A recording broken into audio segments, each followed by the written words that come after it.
So far, the factors that we've been considering have been really pragmatic factors to do with the message in its context. What is old, what is new, what is expressed in terms of content words, what is expressed in terms of function words.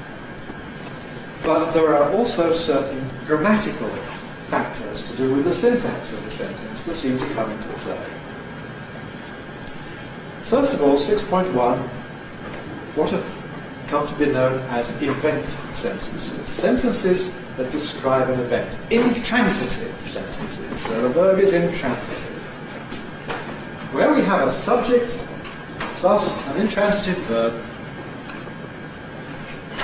very often the nucleus goes on the subject.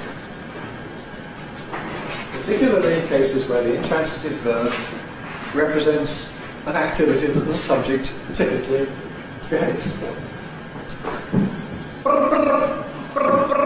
Listen, the phone's ringing.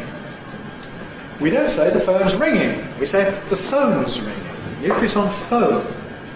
Well, if I'm drawing your attention to the phone, it's not because it's exploded or boiled or gone for a walk, because it's ringing. Ringing is what phones do.